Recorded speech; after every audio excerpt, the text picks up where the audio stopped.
जय Hind. Live times आप देख रहे हैं और मैं हूं आपके साथ स्वाति आर्य। स्वागत है आप सभी का बुलेटिन में। नागपुर में भड़की हिंसा के बाद हालात तनावपूर्ण हैं। पुलिस ने शहर में कर्फ्यू लागू कर दिया है। नागपुर में पुलिस ने अशांति फैलाने के आरोप में 15 लोगों को गिरफ्तार किया है, जबकि 60 से ज्यादा लोगों को हिरासत में लिया गया है। बता दें आपको कि नागपुर के हंसपुरी इलाके में देर रात हिंसा भड़क उठी, जिसमें अज्ञात व्यक्तियों ने दुकानों में तोड़फोड़ की और कई वाहनों में आगजनी और पथराव भी किया। ये तस्वीरें हम आपको दिखा रहे हैं। आपको बता दें कि इससे पहले महल इलाके में दो समूहों के बीच झड़प हुई थी, जिससे कि शहर में तनाव पहले ही बढ़ गया था। इस हिंसा के बाद कई इलाकों में अगले आदेश तक कर्फ्यू लगा दिया गया है। नागपुर में किसने भड़काई हिंसा, अब ये सवाल लगातार खड़ा हो रहा है।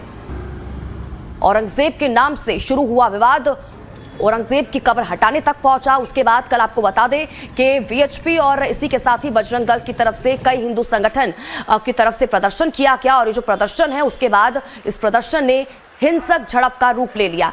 बताया जा रहा है कि एक अफवाह की वजह से इस तरह की हिंसा नागपुर में देखने को मिली, लेकिन फिलहाल देखिए पूरे इलाके में कर्फ्यू लगा दिया गया है। धारा 163 लागू है। किसी भी जगह पर यहां पर 4 या फिर उससे ज्यादा लोगों को एक साथ इकट्ठा होकर बातचीत करने की इजाजत नहीं है और तनाव जो संवेदनशील इलाके हैं वहां पर पुलिस का कड़ा पहरा है।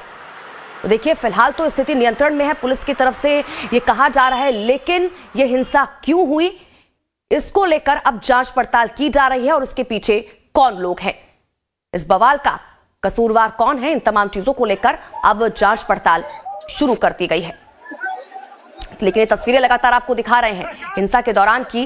अब क्योंकि जब पुलिस प्रशासन मौके पर पहुंची तो उसके बाद आंसू गैस के गोले उपद्रवियों पर छोड़े गए, लोगों को वहां से हटाया गया और इसी के साथ ही लाठीचार्ज भी किया गया। फिलहाल जो स्थिति है वो काबू में है ये कहा जा रहा है, लेकिन इस हिंसा को लेकर अब तमाम एंगलों से जांच पड़ताल की जा रही है। आपको बता दें कि मुख्यमंत्री देवेंद्र फडणवीस की तरफ से कड़े निर्देश दे दिए गए हैं कि किसी को भी बख्शा ना जाए जिनकी तरफ से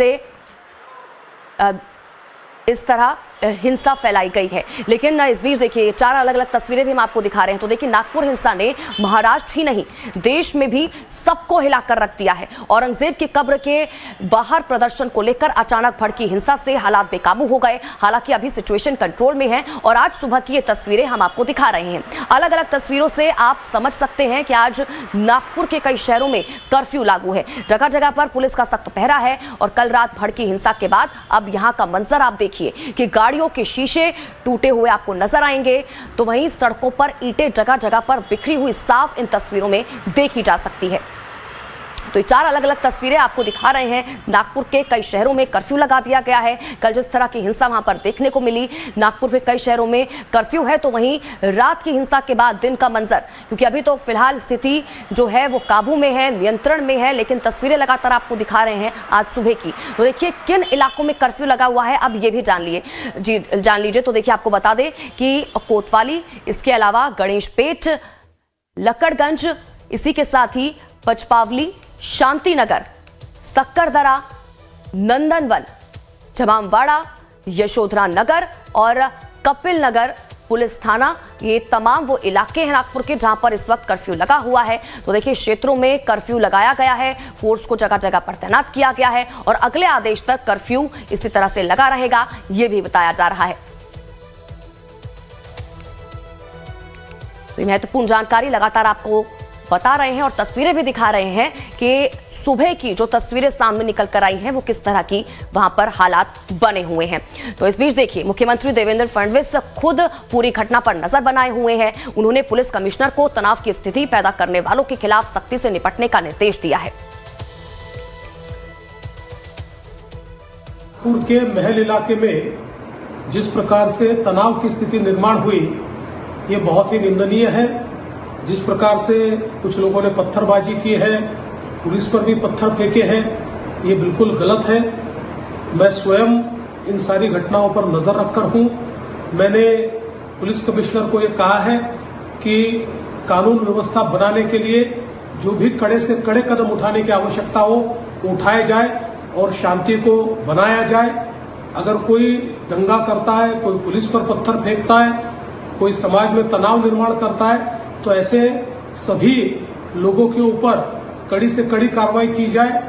और मैं सभी को अपील करता हूं कि नागपुर एक बहुत ही शांति प्रिय इस प्रकार की नगरी है, यहाँ की शांति भंग न हो इस प्रकार से सभी लोगों ने व्यवहार और बर्ताव करना चाहिए। और कोई भी अगर इस प्रकार से तनाव निर्माण करने का प्रयास करेगा तो उसके ऊपर बहुत कड़ी कार्रवाई की जाएगी। तो महाराष्ट्र के मुख्यमंत्री देवेंद्र फडणवीस को आप लोग सुन रहे थे और इस बीच देखिए नागपुर में हुई हिंसा को लेकर क्या कुछ कहना है चश्मदीदों का, आपको ये भी सुनवाते हैं। उनके घरों की महिला को गलत शब्द में ये हुआ हंसापुरी की घटना में, तो एक डिस्पेंसरी या एक ओपीडी थी बंडू करके एक हाड़ वैद्य, उनके घर घुस गए, तीसरे मंजिले तक 3rd फ्लोर तक पत्थरबाजी हुई है। इसलिए ये वेल प्लान थी, इसकी चौकसी पुलिस ने करनी चाहिए और ये चौकसी के बाद तुरंत कड़क शासन होना चाहिए, ऐसी मेरी मांग है। ये बताइए कितनी गाड़ियों का नुकसान हुआ है आपके? हमारे घर से 3 गाड़ी का नुकसान हुआ है। किस किस की गाड़ी है? ये गाड़ियाँ जो आपके परिवार में किन परिवार की, एक मेरी है, एक मेरी सिस्टर की है, एक मेरे मामा की है। कितने बजे ये गाड़ी की तोड़फोड़ हुई? ये 7 से 7:30 के दरमियान। कितने लोग आए थे? क्या इधर से जैसे चौक पर कैसे 150 लोग थे और गली उल्ली से ऐसे पकड़ के 300 लोग थे। क्या पत्थर मारा गया? हाँ, बस पुलिस वालों ने उनको थोड़ा सा पीछे हटने के लिए बोला तो वो पत्थर मारना चालू कर दिए। कितना नुकसान हुआ? नुकसान तो बहुत हुआ साहब, वैसे पूरी गाड़ी चूरा कर दी है ना। और भाई नागपुर में हुई हिंसा के दौरान उपद्रवियों ने कई दुकानों को भी नुकसान पहुंचाया। वरुण नाम के एक दुकानदार की दुकान में भी तोड़फोड़ की गई। इसको लेकर वरुण काफी भावुक हो गए। क्या कुछ कहना है वरुण का, आपको सुनवा देते हैं। भाईचारे से रह रहे हैं यहाँ पे इतने सालों से, और ये दुकान फोड़ने की इनको क्या जरूरत थी? काहे के लिए इतने लोगों की गाड़ी चलाना? अरे एक भी दुकान लाइन से यहाँ पे बुरहानपुर है, इतनी दुकान है, एक भी दुकान का कांच नहीं फूटा है। जो भी हमारे ऊपर, हम हिंदू लोग हैं, हमारे ऊपर ही सब चीजें हो रही है। और कब तक है भाईचारे से? ये अगर हमारी दुकान फोड़ेगा हम तो पैसे चाहिए। जनता आपसे मांग कर रही है रोजगार के लिए, जनता आपसे मांग कर रही है एक सुरक्षित माहौल के लिए, जनता किसान आपसे मांग कर रहे हैं कि हमें संरक्षण दो, हमारे लिए एमएसपी की बात करो। आज सबसे हाईएस्ट डेट बर्डन है महाराष्ट्र में, कोई उसके बारे में चर्चा नहीं हो रहा है। फिस्कल डेफिसिट इज बलूनिंग, कोई उसके बारे में चर्चा नहीं कर रहा है। आज युवाओं को आप ध्यान भटकाकर आप उनको इन विवाद में कर रहे हैं, झोंक रहे हैं, जो आने वाले समय में महाराष्ट्र के लिए हानिकारक होगा।